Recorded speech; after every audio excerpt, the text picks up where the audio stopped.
Bonjour à tous, j'espère que vous allez bien. Et aujourd'hui c'est une vidéo qui n'était pas prévue, mais alors il y a un article hyper intéressant de Variety qui vient de sortir. Et si vous voulez en apprendre plus sur les dramas, sur tout ce qui s'est passé autour d'Aquaman and the Lost Kingdom, donc Aquaman 2, et autour d'Amber Heard, évidemment, ça concerne ce côté-là des soucis qu'il y a eu sur le tournage. Et aussi, si vous voulez savoir la dernière grosse bombe qui vient d'être balancée par Variety, eh ben c'est dans cette vidéo, on va en parler tout de suite et on regarde directement cet article. Et donc voilà, c'est Variety qui nous sort un article qui nous dit donc, alors petit jeu de mots, bravo Variety, flooded en fait ça veut dire noyé, quand il y a une inondation. Donc Aquaman 2 est noyé sous les dramas. Jason Momoa semble-t-il s'est retrouvé sur les plateaux. Certaines scènes d'Amber Heard ont été coupées. La lettre d'Elon Musk à Warner Bros. Et plus encore. Alors il y a certaines infos qu'on avait déjà en réalité, moi j'en avais déjà vu certaines, parce que c'est sorti, pour le coup j'avais vu passer ça chez les fans de Johnny Depp sur Twitter. Déjà c'est sorti à peu près en même temps que le trailer du film justement. Et on va voir ce qui se passe exactement, c'est assez fou pour le coup, vous allez voir, ça vaut le coup de rester. Et donc, effectivement, dans le même jour, mi-septembre, où la Warner Bros. A sorti le trailer pour Aquaman et le Royaume perdu, et d'ailleurs, on a aussi une info ici, il semblerait que le budget soit de 215 millions. Mais bon, comme d'habitude, il y a eu plein de reshoots, c'est certain que les 215 millions ne les prennent pas en compte. Donc faut compter qu'en réalité ça doit être au moins du 300 millions. Mais voilà, 215 millions c'est le budget tel qu'il était prévu. Mais en réalité avec tous les reshoots, avec les protocoles Covid et ainsi de suite, ça a coûté bien plus cher que ça en réalité. Et donc, des documents assez embarrassants venant du procès Johnny Depp Amber Heard, le procès pour diffamation, ont fait surface sur Reddit. Et ça a créé un nouveau mal de crâne pour le studio, donc pour Warner Bros, donc qui effectivement qui est derrière le film. Et donc, il faut savoir que c'est les fans, en fait, c'est des fans de Johnny Depp. On peut aux États-Unis payer. On peut payer au tribunal pour pouvoir avoir accès après des procès à certains des papiers qui ont servi. Et là, ils ont réussi, du coup, à obtenir des documents. Alors, je sais pas si c'est le ou là je pense, vu que c'est Dawn, la thérapeute d'Amber Heard, qui s'appelle donc Dawn Hughes. Et donc, sur les notes, qui faisaient partie donc du procès de l'année dernière, alors, il faut savoir que, voilà, évidemment, du côté de l'avocate de Amber Heard, ils ont essayé de contrer, de dire non, oulala, ne rendez pas ça public, machin, ça n'a pas fonctionné. Et du coup, ces notes, donc dans ces notes de sa psychologue, on peut voir que le set, qu'en fait Amber Heard avait décrit le set d'Aquaman comme hostile, et donc il semblerait qu'un Jason Momoa intoxiqué, donc bourré en fait, habillé comme Johnny Depp, et qui essayait de pousser pour que Amber Heard soit virée du rôle de Mera en fait. En mode voilà, il la voulait pas dans le rôle et il essayait de la faire renvoyer. Jason a dit qu'il voulait que je sois viré, peut-on lire sur les notes. Jason était sous et il était habillé comme Johnny, il avait même toutes les bagues. Par contre, un porte-parole de DC qui dit, mais enfin, alors en fait Jason Momoa il est hyper professionnel, il a jamais été bourré sur le plateau d'Aquaman. D'autres ont fait écho à ce même sentiment en disant Jason travaille en gros, enfin travaille tout le temps, works his ass off, c'est-à-dire travaille comme un dingue en fait.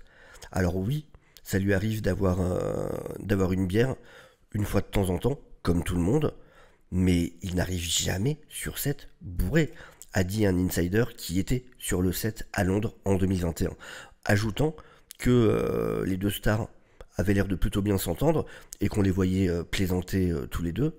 Et il rajoute aussi, et puis il s'habillait pas comme Johnny Depp en fait.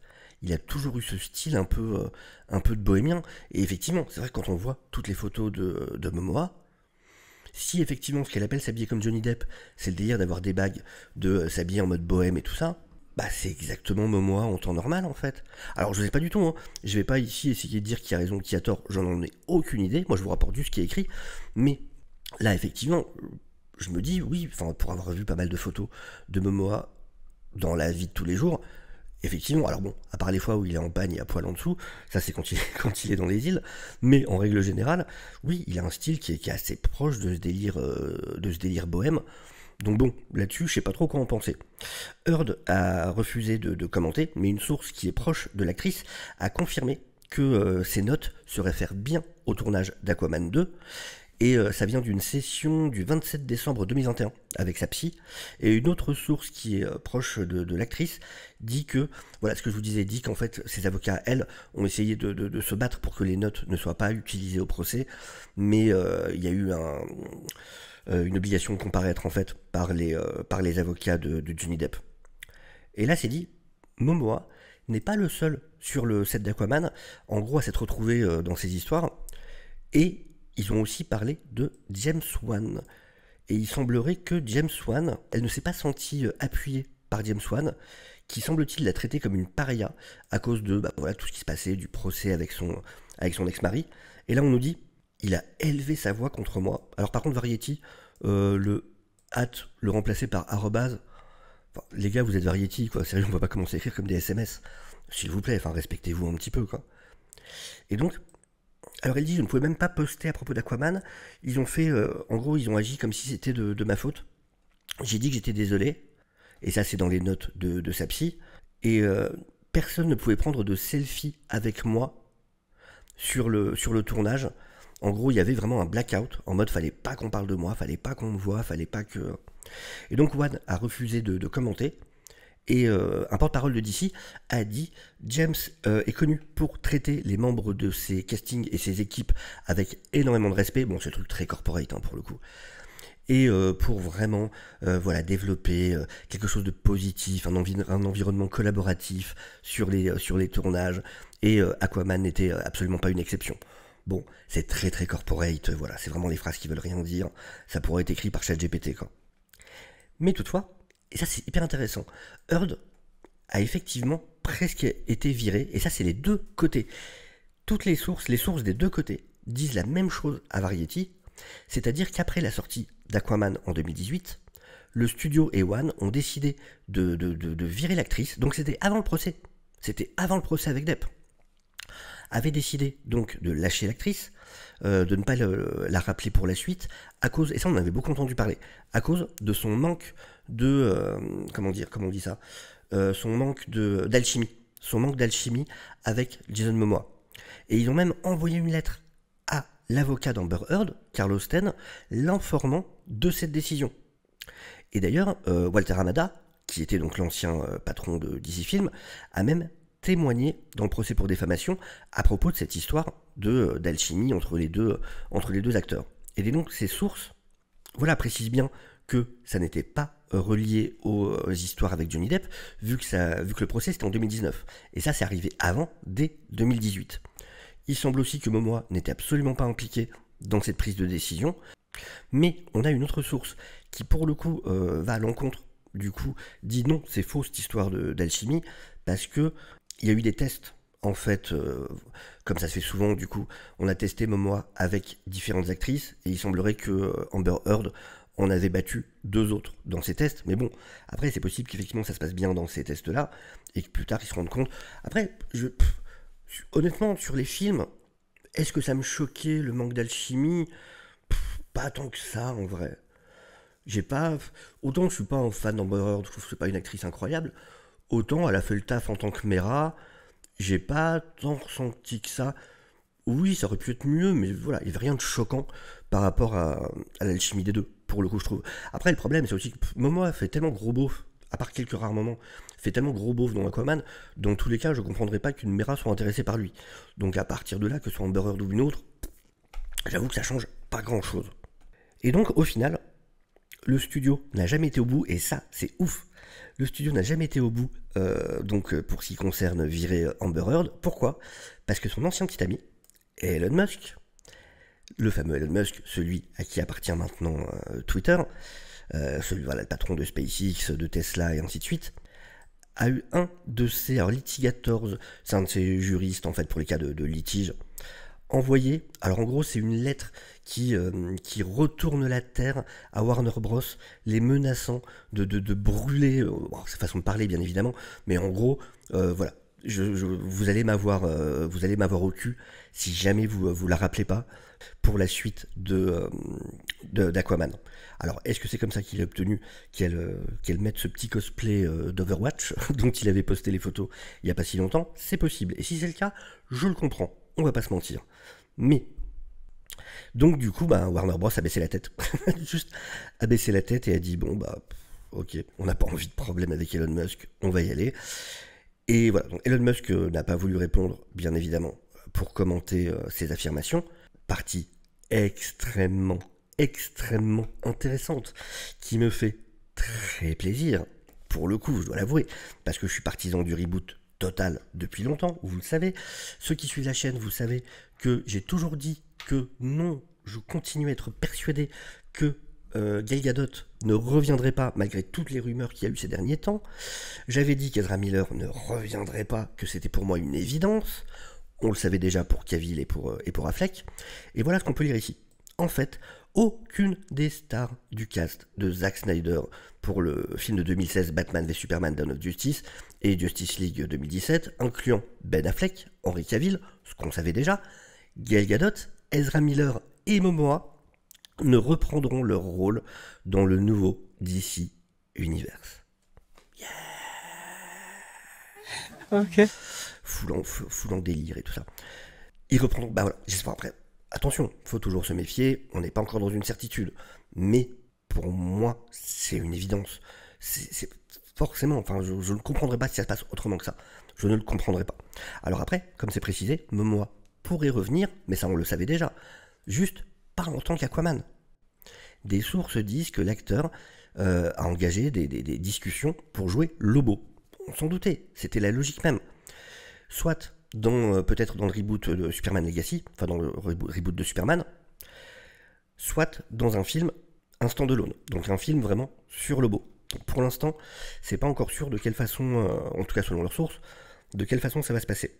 En revanche, alors ça c'est vrai que pour le coup je suis plutôt contre, enfin je suis même totalement contre, Viola Davis, elle qui avait déjà joué Amanda Waller dans les 2 Suicide Squad movies, et on la voyait aussi dans... on la voyait, oui. Oui, on la voyait dans Black Adam. On l'entend, c'est sûr, mais oui, on la voit aussi. Mais du coup, voilà, et dans Black Adam, elle revient. Alors, pour le coup, vu qu'il a dit que la saison 2 de Peacemaker parlerait du fait du changement d'univers, machin, je me demande si en fait ce serait pas déjà le cas dans Waller. Je me demande s'il y aura pas... Parce que, en comics, pour le coup, chez DC, Waller a vraiment... de l'importance dans les histoires de multivers maintenant depuis quelques temps, et je me demande vraiment, mais encore une fois, je suis pas pour, vraiment je suis pas pour qu'elle reste. Alors il reste par contre, là on nous parle de Gal Gadot, on nous parle d'Henry Cavill, d'Ezra Miller, de Momoa, tout ça, il reste le cas Margot Robbie. Est-ce que Margot Robbie reviendra? J'espère que non. J'espère qu'elle est trop chère pour eux maintenant on verra. Mais bon, pour l'instant en tout cas ce cas particulier, lui, est mis de côté en tout cas. Ça c'est assez intéressant pour le coup à noter, et c'est un truc que j'avais pas pensé, mais c'est très intéressant. En gros, ce qu'on nous explique dans cette partie-là, c'est que contrairement à Kevin Feige du côté de Marvel, qui lui maintenant, parce qu'il y avait Marvel Télévision avant, mais du coup qui a été enlevé, qui vraiment maintenant fait vraiment partie de Marvel Studios, donc tout est ensemble, cinéma et série. Alors il avait perdu un peu de pouvoir au moment de Bob Chapek parce qu'en fait Bob Chapek avait nommé un de ses bras droits, Karim Daniels, à la tête de... Comment expliquer ça? En fait Karim Daniels, c'est lui qui décidait quel programme allait où. Donc sur le côté distribution, sur le côté où est-ce qu'allait sortir tel programme, Kevin Feige n'avait quand même pas tout pouvoir, même si maintenant il l'a récupéré. Mais ce qui est intéressant, c'est ce qu'on nous dit, c'est qu'en fait, du côté de Gunn et de Safran, eux par contre n'ont pas la même autonomie. Parce que Max a sa propre hiérarchie. Et du coup, même si évidemment ils ont quand même du pouvoir, mais ils n'ont pas tout pouvoir. Et donc c'est une source qui vient de Max justement, qui dit par contre que la collaboration entre l'équipe d'ici et l'équipe de Max, donc Sarah Aubrey et Casey Bloys, se passe parfaitement, qu'ils s'entendent très bien, que ça se passe très bien, mais n'empêche que c'est intéressant. C'est vrai que du coup là il y a un travail qui n'est pas exactement le même pour le coup. Et il dit que par exemple sur la série The Penguin, ça se passe merveilleusement bien, effectivement. Donc, c'est un petit détail, mais c'est intéressant. On sait jamais, ça peut avoir son importance à un moment, mais c'est assez intéressant à noter pour le coup. Mais donc voilà, c'est assez fou tout ça. On a quelques petits trucs en plus, je vous mettrai le lien de l'article au cas où si ça vous intéresse. Ça c'est intéressant juste vite fait, parce qu'en fait on nous explique pour Aquaman, et ça c'est un truc que je vous ai très souvent répété sur la chaîne, on nous dit que la Warner espère une sortie en Chine pour Aquaman Lost Kingdom, parce que le film à l'époque avait fait 300 millions en Chine, mais, et ça on vous le dit très souvent ici, entre autres dans les lives du dimanche, ce type de nombres en Chine font partie du passé.